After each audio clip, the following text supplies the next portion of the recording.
If you could just tell us in your, in the simplest way possible as an expert, what is your opinion as to the validity of the numbers that were certified today by the Secretary of State and the governor about this election? If I was an executive of a publicly traded company,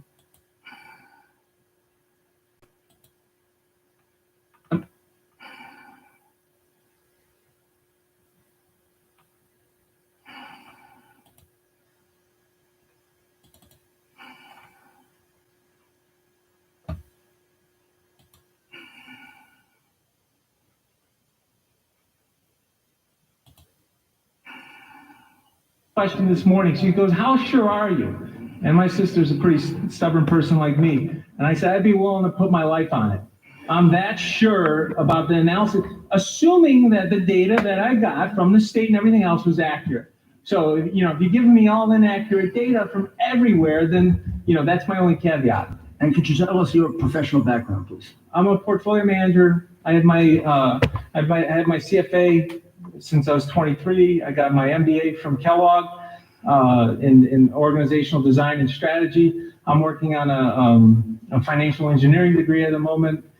I like math for fun. I believe math is the language of the universe. Well, thank you very much. Okay. Very helpful.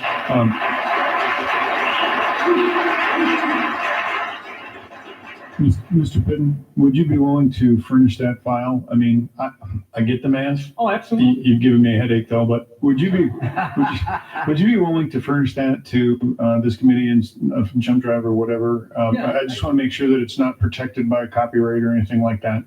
And if at the same time, I believe Mr. Giuliani would probably like to have that. Drive right here, you can have it. Well, data here. we'd rather copy it, but thank you very much. You can All right, drive very it. good. Thank you very much, sir. Okay. We would too. Okay. All right, thank you very much.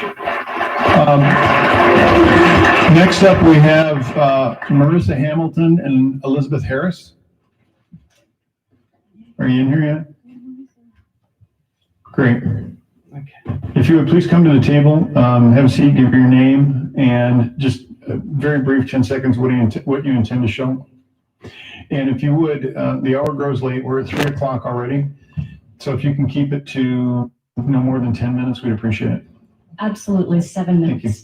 Hello, my name is Liz Harris, and what I intend to show is I actually am the one who brought Bobby Piton into this, and I only brought him into this on Friday. So if you can imagine what he can do with a week's worth of time, it would be amazing. And I really hope that someone looks at hiring him, or he might volunteer his services, I don't know, at looking at all the challenged states and all the states in the United States of America to see what states were affected.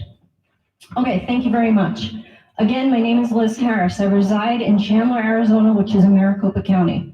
I am the owner of a small business, a real estate brokerage. In December 2019, I was asked to consider a run for AZ State House of Representatives. At that time, I knew politics was divisive, and I gladly took on the challenge and ran an extremely clean campaign. I lost by a very small margin. When I went to vote on Friday, October 30th, 2020, everything seemed to be safe and secure, and I was told that my vote would be picked up the following day at noon. I even did a Facebook Live to ensure the residents of Arizona that we have a safe and secure voting system. However, with what I personally witnessed, the testimony we're hearing today, and the research I've buried myself in since the election day, I heavily doubt that Arizona has a secure system. When I question the events, I am frequently told there is nothing we can do about it except fix the legislation over the next 2 years to remedy these issues. I believe is what we were told in 2018. On election day, I visited 8 voting centers. Each voting center had approximately 2 people in blue shirts marked poll observers. They were all uniformed and all Democrat. Interestingly, when I and others spoke to them, the majority was from California. Some were even admitted attorneys. Gee, California, wasn't that the same state that injected much of the $1.8 million in attack ads against my running mates and me, which is unprecedented for a state election? The observers remained in close proximity to the 75-foot line and were sure to tell volunteer Republicans when they felt they were violating the 75-foot rule. At one location, a poll observer quickly left his station to bring out the election inspector, who accused me of yelling at voters. When I told him I believed he was mistaken, he went to harass two young Republican college students who were handing out voter guides outside the 75-foot markings. The election inspector then continued to tell these young gentlemen that they were harassing voters. Their defense as a witness that they were doing no such thing. This confrontation lasted well over 5 minutes. It honestly felt like the entire event was orchestrated just to intimidate. At another polling station, undisclosed location, someone deliberately removed over a dozen of my signs and my 2 running mate signs and let them down so they were not in the voters' line of sight. No big deal. Nearly 60 other signs were perfectly positioned. My running mate and I reinstalled the signs. I then learned that this polling center was also the receiving station on election night. This meant that many voting centers within my legislative district sent a day and a half worth of ballots to a polling station that was clearly biased against us. It was an odd location to centralize ballots. Access was not easy and the lighting was extremely poor. Knowing the bias against us, the faith that I had in the Arizona system began to diminish. While I was visiting the polls, I can testify to 3 polling locations that basically broke down in the middle of people voting. And what happened was those lines of people were sent home, not sent home, but sent to other locations to go elsewhere. That was all questionable. All sorts of stories, they ran out of it, I mean, nothing made sense. Learning that we did indeed use Dominion software in Arizona, and that Eric Coomer sold it in October of 2000 and was involved in the training process, I further lost confidence in the integrity of our election. Eric Coomer clearly identifies as an anti-Trump Antifa apologist as seen on the social media pages dating back to 2015. All of these pages have since been removed. Considering that on my campaign trail, I was heavily attacked by Antifa, including a really bad death threat, which I had a nightmare about last night. Once again, I have little confidence in the state's discernment of who they select to do business with. Several days after the election, I asked the AZGOP for a sample of voters over the age of 90. Using a nationally known background checker, I found a 3rd deceased, a 3rd where I could not find a record of the person existing or a social security number tied to the person, and then a 3rd who were alive and well. This led me to ask for a larger sample size. I got a really large sample size of 30,600. Fellow concerned citizens performed these checks with me and found not only deceased voters at a rate of 0.1%. Now realize that number is going to go down, and I don't think deceased voters is our issue in Arizona, but we did 3 audits, and actually on some we did a quadruple audit. And what we did is we made sure before we classified a person as dead, we looked for the obituary. I mean, we did everything except visit the tombstone. This was thorough. But more importantly than the dead voters was the voter whose identity we could not verify or find a record of. And that consistently ran at 10%. Now, if you take that 10% and you look at 3.3 million voters, that is right in line with what Bobby Piton just presented to you. Multiple cases of voters who voted twice, again, that number is not that large. 22,903 ballots that have receipt dates prior to the ballots being sent. Now, I just want to say, very often we hear, oh, those are military ballots. But then we have an additional 4,854 ballots that were received 10/7 and 10/8. Now, we all know the ballots mailed on 10/7. My household received 1 on 10/8 and on 10/9. And we have 2,000 votes, which uses an address that is a vacant lot. When we examined that address, it turned out to be an area of Phoenix where homeless tents are erected. However, it was not 2,000 tents. Of course, the homeless have every right to vote, but the numbers are overwhelming. This leads me to question, was the state of Arizona in any way negligent when they assured the Arizona residents that we have a next to perfect mail-in ballot system because we for over 2 decades? I requested that a friend, Bobby, look at the data to help me decipher exactly where, if any, of the abnormalities were occurring, and he had much to report. That 30,000 was a lot to go through. You can imagine what it would be to go through 3.3 million.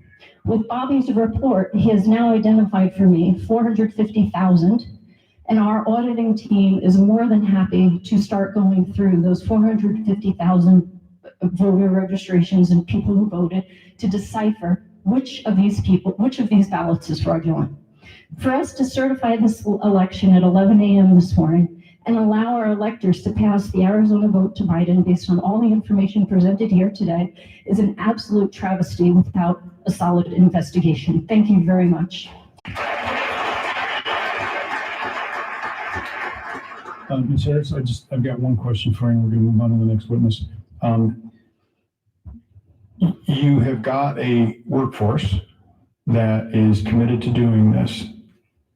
What is your estimation on how long it would take to work through a sample of, shall we say, 30% of your highest number? It's got to get done before December 14th. I'm very aware of that, but So to verify that a voter doesn't exist, you actually have to go to the residence and basically, in my opinion, get a recording from the person who resides there stating that they are not alive or that that person has never lived there. You need proof that there's a murder, you need a murder weapon, and you need a witness to the murder. So we can do this in 7 days. that's the answer I was looking for. Thank you very much, ma'am. Thank you. And God bless would you America. please see to that Mayor Giuliani has your information? Thank you. Ladies and gentlemen, next up we have Jan Bryant. All right, Jan, would you please come to the table and have a seat, give your name, and we'll move forward. And just so we can keep this going, we also have Greg, I'm going to kill your name, man, Wadniski.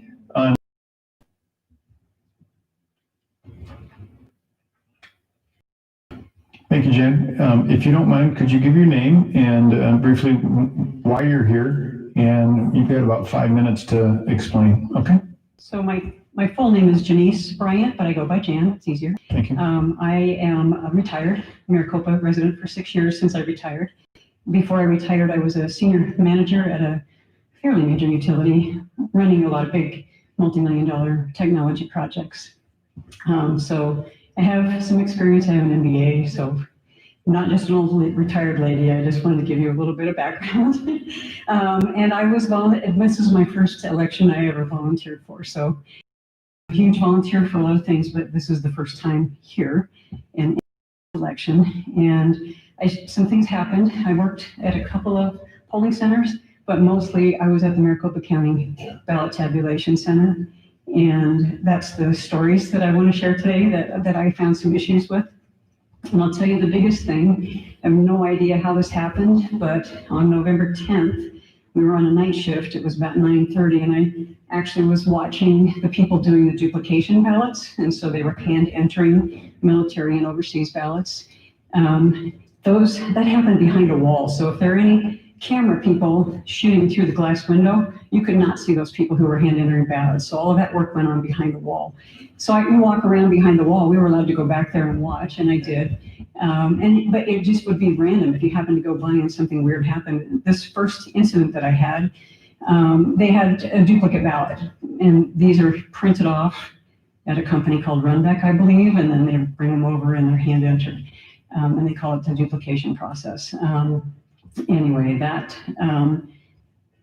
ballot numbers were identical. The system does not allow for a duplicate ballot entry, so it kicked it out. I didn't really think any issue of it. I thought it was weird. There was 2 copies of the identical ballot in this stack of ballots that one Republican and one Democrat employee were entering, but I didn't record that. But then later that evening, and I said that was about 9:30, I did record this one. There was a ballot with a red vote for president, a red pen, and these are copies. There should be no red ink on any of these ballots. And so the two ladies that were entering the ballots stopped and said, "This is weird. There's no red marks." It was the only mark for president. It happened to be for Biden, but it didn't matter. It was an anomaly. And so why was that red ink on that ballot? I don't know. I never did find out. So that was weird. They called Scott Jarrett over, and he actually said, apparently there's a committee that reviews any ballots that can't be determined in the room at the time. So Scott said, put it aside. Well, and he walked away, and I stood there for another minute, and luckily, because the next two ballots were duplicate copies, but not red ink, just black, same mark, same vote, but in the same ballot number. And so we called, I don't know why. So we called Scott back, and he took all those ballots and put them in a manila folder, so I couldn't get a ballot number or any other information, and set it aside and said, this will go to the committee tomorrow. And I did bring that up with the person that I was reporting to and said, we need to find out what happened to these ballots, because this is something really unusual. So that was a very specific incident. I want to say there were a lot of small incidents, but nothing that I could say this really made me very nervous to see that happen. And then back to my opening, where I wanted to tell you that I do have a pretty strong project management technology background.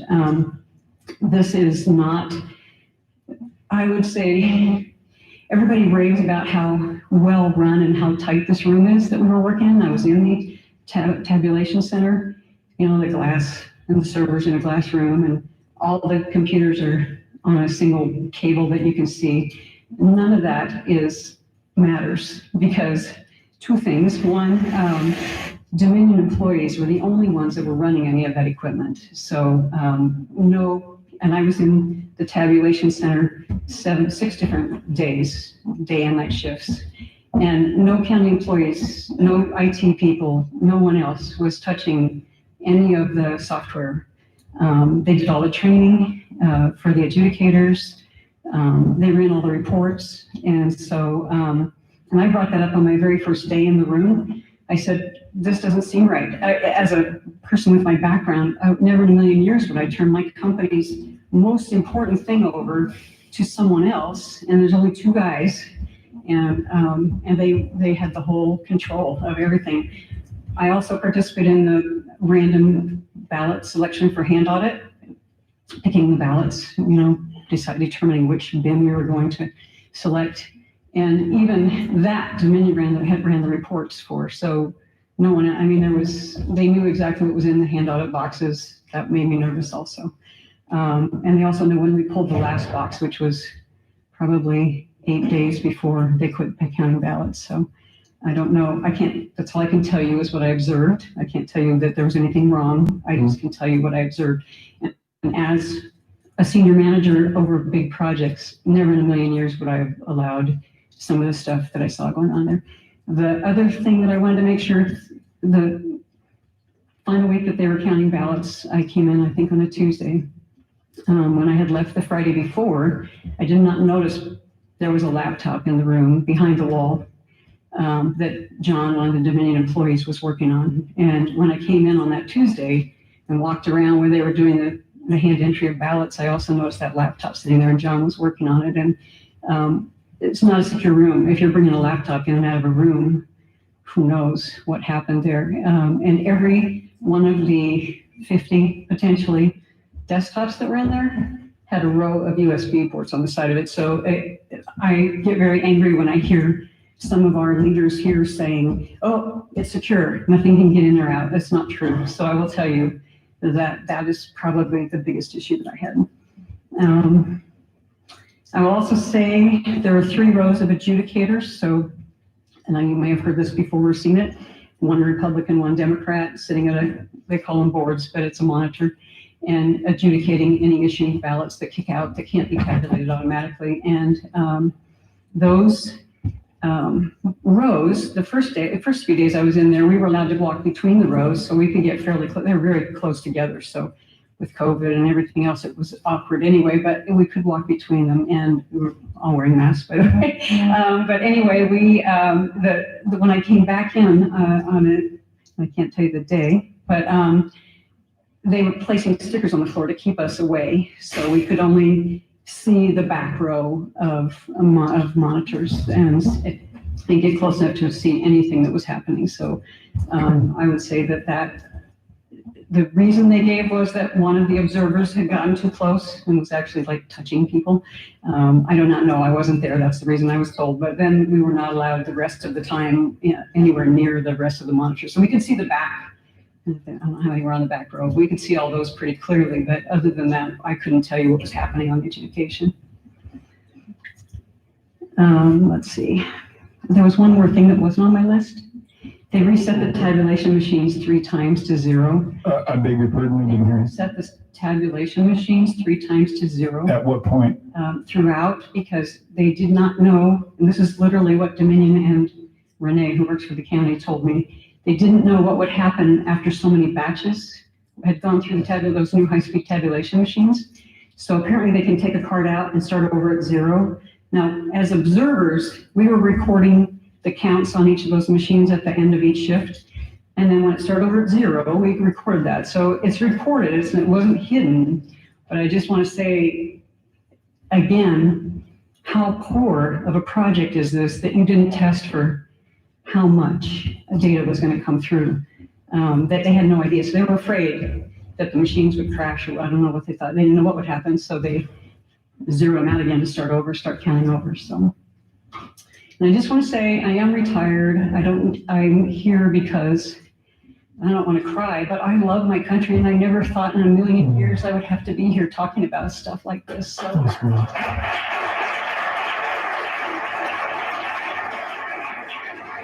Mr. Giuliani, do you have a question?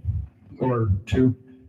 Mr. Chairman, this is part of the damage that's been done by this horrendous fraud on the American people, not just here in Arizona, but throughout the country. People like this, who are patriotic, decent Americans, are trying to do an honest job, and they're in the middle of a gigantic swindle by a political party that lost its soul probably 20 years ago. So may I just ask you a few questions so that we get there? Your testimony was excellent. I just want to get it organized a little bit better. How many days did you, how many days were you an observer? How many days? How many days altogether? I was in the tabulation center 6 days altogether, 2 night shifts and 4. So you were solely the tabulation center, not the polling place? I was at a polling place for half shifts a couple times before that, but I didn't bring up any. But your testimony is about the calculation center. Yes, the tabulation center. And you say here on November 3rd, 2020, you observed at the Maricopa County BTC for the first time that it seemed strange that the tabulation and adjudication hardware and software were only run by Dominion employees. That meant that none of the county employees had access to them? To the software, the people who were actually doing the adjudication and running the tabulation machines, those were temp employees or employees of the county. But the running was software and the Dominion. hardware Yes. was handled solely by Dominion. There were 3 total employees, 2 mostly was. Were you led to understand that there should be no internet communication with that room to the outside world? Yes, they even pointed out that the servers are only plugged into the electrical outlet. There's no internet. But if you bring a laptop in, all bets are off, so. Of course, during the course of this hearing, we've seen, I would imagine, millions of communications out of that center and back into that center. So whoever told you that was just lying And completely. they said a lot. I mean, that's like they're. But to support that, you did see a computer. How many did you see? How many computers did you see? Total computers in the room? Probably 50 to 60. And they wanted you to believe that they weren't communicating with anything? They were They were playing supposedly games? hardwired to the server and no other access was what we were told, so. But the laptop, I don't know, because I didn't get close enough to see what was going on in it. Did, when they were doing adjudications would be the ballots that were put aside because there was something questionable about them, correct? Adjudication, the tabulation machine kicks it out because a lot of times it's just a write-in candidate, which is totally legitimate, or stray marks on the ballot that made it, or overvotes. So they voted for two candidates where there was only one. So all of those things kick out. And they told me that 1 in 8 ballots kicks out for adjudication. 1 in 8? 1 in 8, yes. 1 in 8 ballots. And when they were examined, were you able to observe the examination? The adjudicators, that's the part where I could see the back row. They did not have hard copies of the ballot. It was fully up on the screen. And all they were doing was determining why the tabulation system kicked out the ballot and then trying to make a decision based on what the voter intended. So they tried not to throw ballots out if they could understand. Was there a Republican present to listen to that? Each board had one Republican and one Democrat. That's what they told us, so. Well, when you say that's what they told us, what does that I will mean? tell you, on the last few days, they pulled in a whole bunch of employees to be the Republican. Or you could be an independent also, so. When you say they pulled in a whole group of employees to be Republicans, you mean they were county or They were county employees County employees, who they said were Republican or independent, I'm sorry, I misspoke. or independents? You had to have two parties, and it could be two of the three. So either independent / libertarian or Republican or Democrat. So two of the three had. And why are you in doubt that they were actually Republicans? Because I was in the room a lot, and they're everyone in there, not everyone, but I will tell you that a high percentage of the employees in that room were Democrat. And I will tell you that I walked out with one of the adjudicators, a temp employee. She was very upset because she was the Republican adjudicator, and she said she heard a lot of people cheering every Biden vote and people who worked there. So she was upset when we were walking out, and I said, you need to tell whoever you're working for. I don't know what to tell you to do at that point. Did they have Republican identification of some kind? They wear a lanyard, red, blue, or yellow. But you doubted that they were Republicans. I doubt those last few days that those were truly independents. And what about verification of signatures? Did you get a chance to observe I that? did not watch the signature, but there are some people behind me that did. Pardon me? There are people coming in the room next that did work to see the signature. And when you say you as a project manager, you were shocked, can you just elaborate just a little This bit? is the most important thing going on in the country right now, and this whole thing is run more sloppy than any project I've seen. I just can't believe that this is how we run elections. I just can't. And that we sign off on this. I mean, has it always been like this? Like I said, this is my first time, and I'm very disillusioned. I just don't understand. Did you detect a bias in it? A bias? I didn't personally, but they knew who I was, so Pardon me? they knew I was the Republican official observer. No, I mean a bias in the way in which they were doing it. In the way, no, I can't say that. Thank you. Thank you, Jen.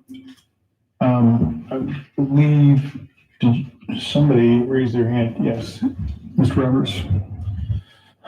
Thank you, Mr. Chairman. Ma'am, you spoke earlier about, you said that the tabulation machines were set 3 times over a period, if that was one evening or over the period, over the whole period. You said that it was recorded, that's good. Do you have any inclination as to why that could be problematic? The only thing is when you start over it, I mean, they're keeping track of how many ballots are running through each machine. And so they're getting reset to 0. They all were reset at the same time. So it all happened on the same day, on the same shift. So what was problematic was that shows me that they did not have a tested system in there. Because they literally told me they didn't know what would happen if it went over 1,000 batches on any machine. So that rather than have that happen and not know what was going to happen with the ballots or the tabulation or anything, they just started over. They specifically used that term, they didn't know what would happen if it went over 1,000 batches? Batches, I think they call, that doesn't seem like the right name, but I'm losing the name right now, but 1,000 somethings going through there, so. Thank you. Mr. Cook? Mr. Chairman, thank you, Mr. Chairman, to that point. So how can I feel comfortable with, and what I've just heard you say and my colleague talk about, So if I get this right, they ran 1,000 batches, vote totals come up for one party or the other. Now, I don't want to get into that, but vote totals come up for one party or the other or candidates. What I heard you say is, so you document what those votes are, or they, We documented the number of ballots that had gone through that machine each shift. And so we had a number that was incrementally going up every shift. And then, okay, so then they go to 0. So is that information is put over here for what that batch is? I don't know what happened to the original. So so what I'm trying to get to is, how can I feel comfortable that, are there 10 batches? Are there 9 batches? Were there 15 batches and only 9 batches counted? And I go back to what I have seen is when they were doing an audit in another state and the woman had her video recorder on and everybody knew it and said, well, how many batches are there? Well, we thought we were through, but we have 6 or 8 more boxes of batches we can't find. And that's what I'm trying to get to here in Arizona. How do we know that that wasn't the case there? Can you give me some assurance? Because I would really like to have I some. can't, and I don't know who could, but I will tell you what you just said triggered another thought. The Wednesday before the Friday that we quit voting, so 10 days before they quit tabulating, they thought they were done. And then more truckloads of ballots would come in. I'm like, how can you not know how many ballots are still out there? Mr. Chairman, I'm sorry, would you repeat that? Yeah. They thought they were done, But there was and then there was what? Multiple times, the people that were running the rooms thought they were done or almost done, or were gonna be done Wednesday morning, then Thursday morning, then Friday morning, then it went on the whole next week. And I'm like, I asked the question, I'm like, you don't know how many ballots are still left to come in? So I don't know who does project management. On that, Bureau. on that point, ma'am, I'm tracking with you, but what day did the truck show up? Thank you, Mr. Chairman, because what I heard the first time, what I thought I heard is a truckload of ballots showed up. Okay, just a minute. I want to make sure that we capture this properly. So there were trucks that showed up on the 3rd, and then the 4th, and then the 5th. And how long did that go on? How many I wasn't days? there the whole last week, but I know. For as long as you can recall, how many days? My last day was the 10th, and they were still coming in. Trucks? Coming from a company called Runback that does the high-speed scanning and printing. And I think the military ballots, and now I'm getting out of my comfort level here talking about this. I don't know what they're doing, but those ballots were coming in from a high-speed scanning company called Runback that, apparently you haven't heard of Runback? No, I've heard of Runback, ma'am. What I'm trying to figure out is whether they printed them or they scanned them, and if they scanned them off-site, to what purpose? I can't tell Because you. wasn't that your job to scan them? Uh, Well, I think not your job, but. Yeah. the- No, all the high-speed scanning happens at Runback. So those ballots go to Runback. As far as I know, there were no observers there. I don't know. I never got called to work at Runback. That's all I can tell you. Okay, with all due respect, Mr. Cook, now we've opened up a whole new can of worms. Yeah, and I So don't know this- enough about it to be the witness. No, that's fine. Your observation is useful here. So what you're telling me, I'm gonna play this back to you a second. The scanning wasn't actually done on site at a Maricopa County structure. It was done someplace else. Where they have very high-speed scanners, yeah. Well, Yeah. right now, I really don't care what the speed is. I want to know, were they Dominion scanners? Or they were? No, I don't think it's anything to do with Dominion. So I'm trying to understand, what was the purpose of scanning them in advance of them being tabulated on the Dominion? They were duplications, the ballots that wouldn't read through the tabulation machines, ballots that came in from military and overseas. But there were more ballots than that. So I don't know where the rest of them were coming from because they kept bringing trays of them in. So I don't know where they were coming from. That's a question for the county employees to explain to you where those ballots came from that whole next week. I don't know where they came from. Mr. Cookie, are you done? Left. Oh, I'm sorry, Mr. Cook. Ms. Giuliani. So you were there from the 3rd until the 10th. Yes. And so 7 days later, ballots were still coming in. And were those ballots counted? Yeah, I watched them go. Did you observe them I being watched them counted? go through the tabulation machines and I watched people working on the adjudication of those. And how many ballots No, I don't know. you have? What was the largest number you saw in any one Oh, day? man. No, just a guess. Uh, How many cartons? okay, there was, and it wasn't there, there was usually 2 or 3 shifts, so I want to say one day they thought 90,000 was a good number. So one day was, For a shift, and if they were running multiple shifts. and which day was that? One of the middle days, one of the It end was, days? it was in the middle, probably. Somewhere in the middle between the 3rd and the 10th? Yeah. 90,000? Yeah.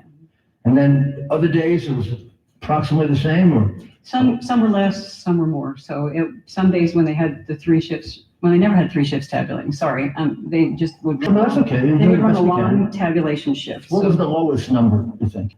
There were some days when maybe there was only 15,000. Wait, 15. not hold me to these numbers because Was that toward the end, no, that would have been earlier.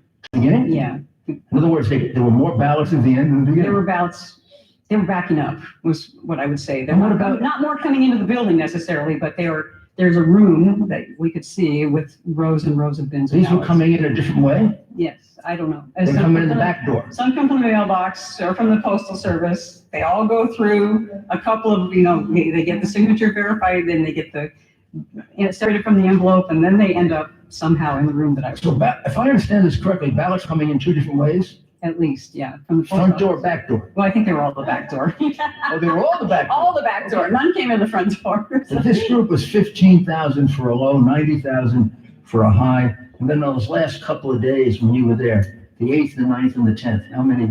It was pretty average. So they were still running full-time Like 90,000? shifts. Yeah, probably 80 to 70 to 80, maybe. Anybody explain it? Explain. Anybody explain what they were? I did not ask every time. I asked a few times, so I understand some of them, but, Okay. Mr. Chairman. Senator Allen, you have a question? Yes, I do. Thank you very much, Mr. Chairman. Ms. Bryant, I'm curious, why did the county, on the last day, was the last day brought in county employees to take part of being part of the observers?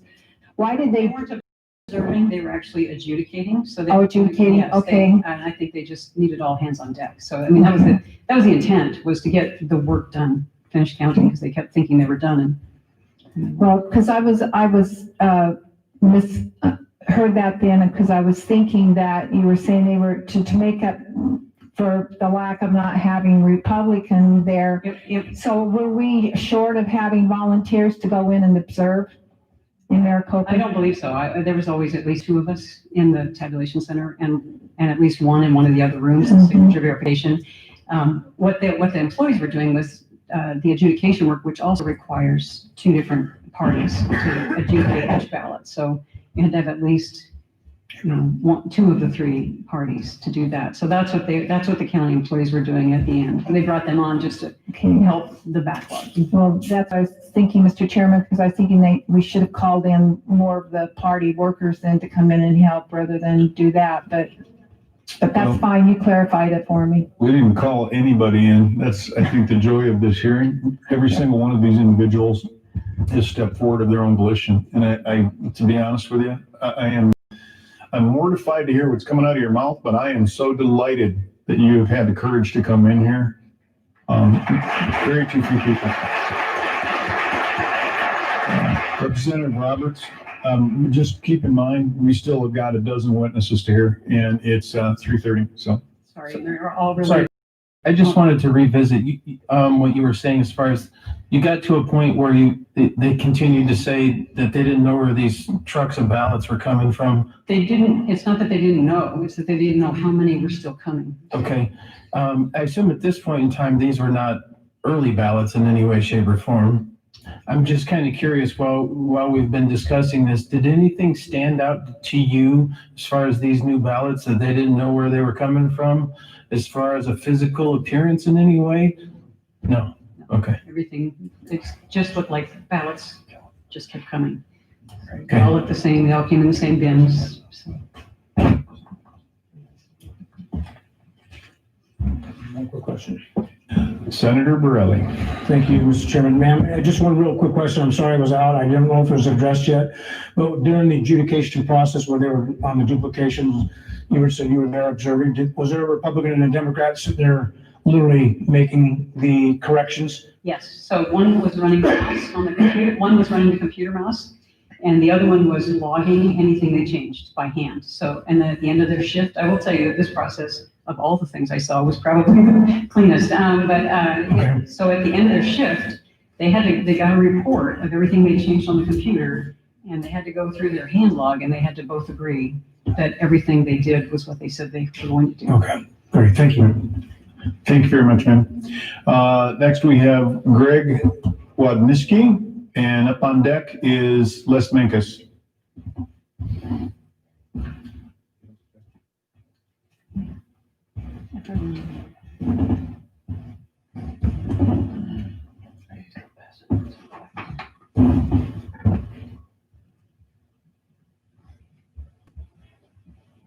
Greg, I'm very sorry for butchering your name, man, but if you would, could you properly pronounce it?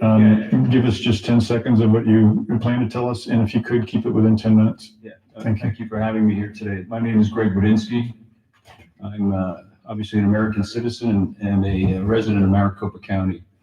I want to talk to you a little bit about what I observed as a certified poll observer, election observer down at the Maricopa County MTech facility, the tabulation center as it's referred to.